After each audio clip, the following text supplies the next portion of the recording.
I do have a few things that I wrote down too that we've learned thus far that I think can be hopefully relatable for not just like us or like Gaucher disease, but any rare disease or anyone just looking for answers really with any health thing. First thing that we really learned was when you have a gut feeling, intuition, all of that, don't stop looking for an answer until that goes away. It might be a really simple answer that fixes that feeling. Like it might be an allergy and you're like, oh my gosh, but it also might take a lot more testing and pushing to do that. And I would encourage everyone to not stop until you can go home at night and feel good about what you were told and the information you were given, whether that's a diagnosis, just more information about our bodies, whatever that is. Don't stop until you find that thing, because you're probably right. There's probably is something still there. And yeah, the next thing is like be an advocate for your child. Like they can't explain everything that they're going through. And if you have that gut feeling, like keep pushing for them. Keep advocating. People are going to push you away, like especially rare diseases. Like for Blake, we had to push. We were the ones leading it. We had to go back. We had to follow up. We had to do all those things. And yeah, we did it for her, knowing that, you know, there's something else something's missing there. So what I would recommend if you are going through anything where you're just unsure about your own health, your child's health, take notes. Put dates on everything, put dates on every appointment, put dates on when you get results, every single thing. Unfortunately, our healthcare system, the people who work in it don't have the time to read all the notes that are transferred to them. So I've learned that as frustrating as it is when I enter a new room with a new doctor, that they're like, oh, Blake, like, why are you here? And I've had to really learn that it's not necessarily their fault that they don't know every detail. They don't have the time to read everybody's chart in detail. So having a journal of every single thing that we have been through thus far has helped. I just hand it over. This is Blake. And especially if you're still looking for answers, you don't know what'll click with a doctor. One symptom might click and they'll be like, have you tested for this yet? Or another doctor, it might be another symptom that they're like, oh my gosh, like this might be the route you need to go. So don't downplay any detail, any symptom, any appointment, write it all down. I guarantee it's going to make sense one day as to why it happened and what, like, you'll be able to put the puzzle together. And yeah, the final thing that I have, which is probably one of the hardest things that I found, was being forgiving.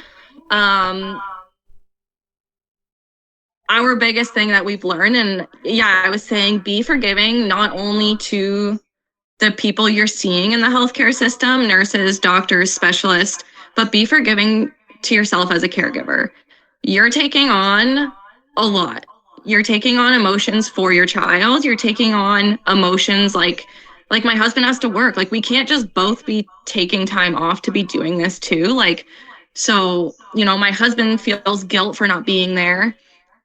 I take on like the stress, seeing what my daughter's going through firsthand, then trying to relay that to him. Like there's just a lot of guilt around it all, and just forgive yourself. Like you might miss a phone call or an appointment, or you might miss something. Like there is so much to navigate and to push that if you miss something, like forgive yourself. Like you're doing the best that you can with everything you're given. And in these circumstances, when you're trying to push for something that you don't even know what you're pushing for yet, but you just know it's something that's important to you and your child, just forgive yourself. The process will eat you up. It'll eat your energy.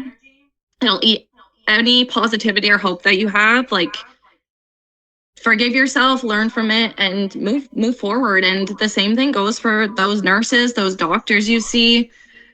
Like our system is really hard to work in sometimes for them, and you may experience something really negative in it. You know, for example, Blake's had to have multiple blood tests redone because a sample wasn't sent at the right time, or they didn't draw the right amount of blood.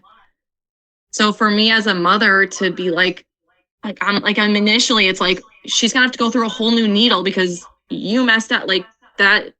It is such a hard thing to forgive. But again, if you just let those things eat you up, it's hard. Like, it makes it even harder. And the sooner that you can learn to be forgiving to not only yourself, but those frontline workers, and those people are in the profession because they care. They do care. They want to be there for you and support you. They don't mean to make these mistakes.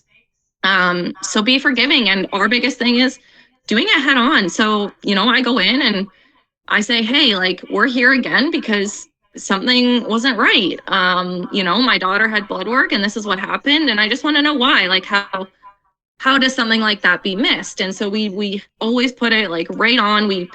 We are very forgiving, but we want to know why it happened. And we hope that can hopefully help them in the future.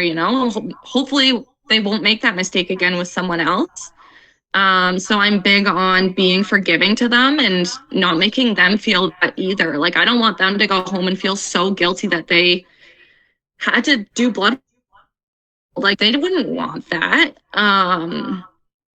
So yeah, it's being forgiving is really, really big. And I think it's only going to help future people who are going through the same process. And going on that, backtracking a little bit to advocating, but for rare diseases especially. So my daughter, Blake, is really young. People really don't see this being diagnosed this young. So I went back to every ER nurse, the doctors, the pediatrician, everyone we saw, and I told them what she was diagnosed with. And I educated them, I'm like, I don't blame you for like not seeing it. Like, I'm not here to come and ream you out or like be negative. I'm like, I want to educate you. So if you ever see these symptoms or even just one of them, maybe you'll think to do a certain test to even just rule it out. So yeah, I think educating our healthcare system, educating and forgiving are really big for people who are going through it in the future, and making sure we're doing our due diligence as people who have experience with rare diseases to be educating. And again, we're going to be the expert compared to them. Like, we are going to see more of it than they do. And I think it's really important, as much as we can, to go back and make sure that they're educated in what they saw and what the possibilities are for that.